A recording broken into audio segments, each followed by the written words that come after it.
dun sa broiler chicken. So para ano, 16125.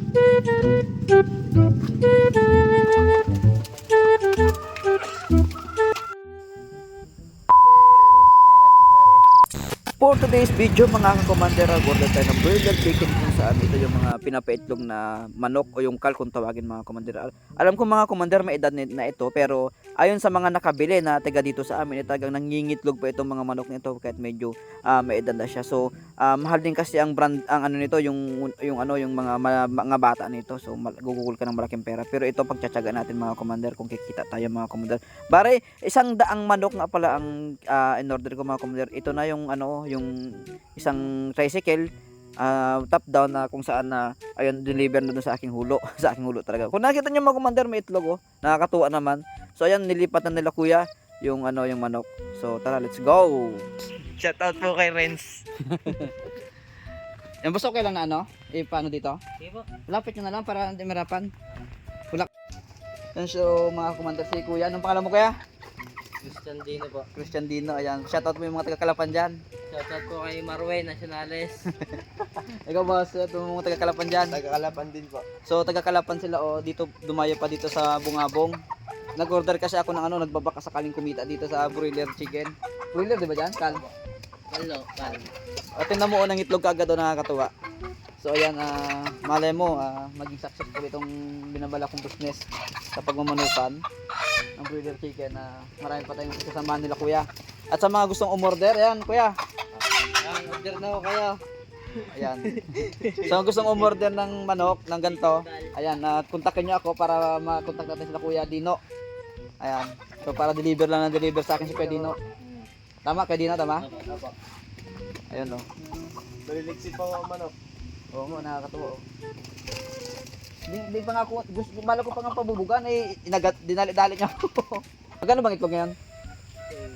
Bali mga commander, alok pa sa akin yung natitira nilang ano, manok na burger chicken. So nakakapusin ako sa budget kaya tinanong ko muna mga commander. Kahit mga 30. Ano niya? Magkano yun? Yan, talagang po sa 129 po. Ano yun? Mga 30. Oo, nasa apat. Oh, kita mo kay kuya ano, may itlog pa oh. Alam mo, kikita na kagad ako. Wow, nakakatuwa naman. Papakan niyo. Papakan niyo pa tumakan.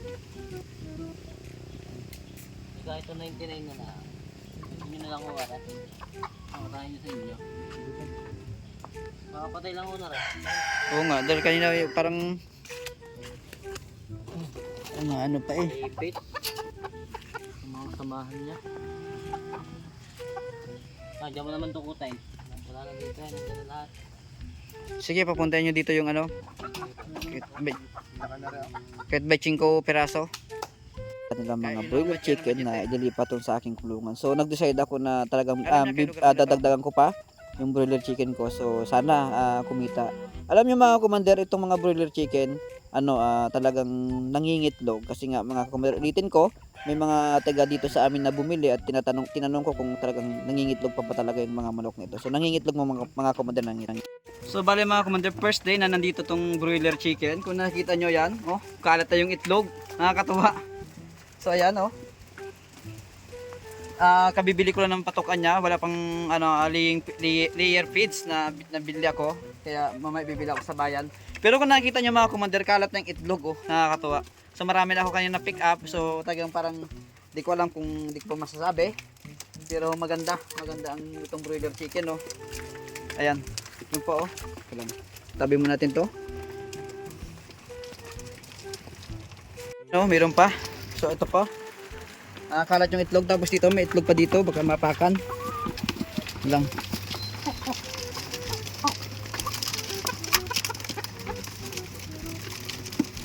So nakakatuwa. Bali nga ganyan mga kumadro, pagkalapag pa lang ng manok at yung umalis muna sila Kuya Dino.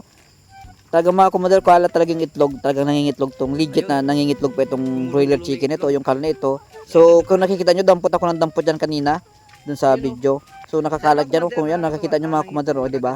Yan, good size pa yan mga commander, good size pa yan. So kalat talaga yung itlog kanina. Siguro kung dito na stress, malamang at sa malamang ay baka maging 100% o 90% ay mangingitlog ito. So mga commander, nagdagdag pa nga pala ako ng 30 pirasong ng broiler chicken kasi talagang inano ni Kuya at pino sa akin na bilhin ko na daw. Kaya ayun mga commander, ayun nag-away pa. Binili ko na yung pinadagdag ko pa ng 30 piraso. Ayan sila Kuya Dino. Ayan, ayun na yung 30 na yan, 30 piraso na lahat yung ginawa ko. Ang gusto ko lang sana i-batching ko. Ang nangyari, kinuha ko na lahat kasi nga para maubos na yung tinda nila Kuya Dino. So, ayun, ito mga commander, tagang parang suntok sabor itong gagawin kong negosyo nito. Pero, nung nakita ko na tagang nangingitlog yung mga broiler chicken, natuwa talaga ako.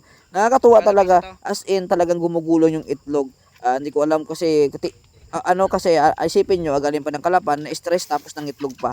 So mga commander, ayun, patuloy na dinidiskarga nila Kuya Dino yung kanilang manok na binili ko. Ayun mga commander, so maliliksi naman talaga yung mga broiler chicken na nabili ko. Kahit medyo maedad na, ulitin ko ulit, baka mo nagki-question na bakit nagbili ako ng maedad na manok. Bago ko po binili ang mga broiler chicken ito, ay nagtanong-tanong po muna ako sa mga taga sa amin na bumili ng mga ilang pirasong broiler chicken. So, ang sabi nila sa akin ay talagang nangingitlog, kaya nag-decide ako na bumili ng nasa 130 piraso na broiler chicken na ito mga commander. So, maganda rin ang broiler chicken kasi nakakatuwa at hindi nagaanong bantayin ang broiler chicken kung saan bantayan mo na lang, hintayin mo na lang ng mga itlog tapos pipick upin mo na lang yung mga gumugulong itlog mga commander. So, mga commander, bali binus pa rin talaga ni Kuya Dino para bilhin ko na yung natitira nilang broiler chicken, kaya ginawa ko tagang sinagad ko na. So nahiyang ako na sana panilyo na lang yung mga mga mahina. Ayun mga commander, kung napapansin mo, ubos ang pera ni Commander Diubic. Talagang ako kasi talaga mga commander, bata pa lang ay gusto ko nang magnegosyo, kaso lang ang negosyo ang sa akin. Sige. Medyo malayo, pero ang katuwiran ko kasi go lang at ako ting positive kasi talaga ako, lahat ng posible ay ginagawa kong lahat ng imposible ginagawa kong posible kasi nga yun, ikaw naman yung magtatrabaho, di ba mga commander? So ayan, nagkasundo na kami na ayun sila Kuya ay pinasalamatan ko na at kinuha ko na lahat ng mga natitirang broiler chicken mga ka-commander, and I hope sana mangitlog lahat. Ayun mga commander, pinasunod ko na sila sa aming bahay dito sa Masagis, kung saan na yun yung pinakatago-tago ko sa baol, binunot ko na. Binunot ko yung pinakatago-tago ko sa baol na pera, kung sana ito taga nakalaang negosyo, and I hope na sana ay talagang hindi naman malugi o talagang sana ay kahit puhunan o kumita man lang sana ako dito sa ginagawa kong ito. Pero tingin ko mga commander, kung tututukan ko talaga, bale mga commander, 16,125, 16,125 lahat yung kabuuan ng pera na babayaran ko dun sa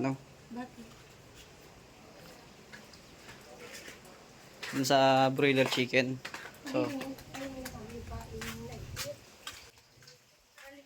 So ayun mga commander, dito tayo sa dako ng bayaran. So ayan, 16,129 lahat yung binayaran ko mga ka-commander. Kung nagpapansin nyo, 16,125. ayan, nagbibili na sila Kuya Dino. So salamat, shout out kila Kuya Dino, maraming salamat.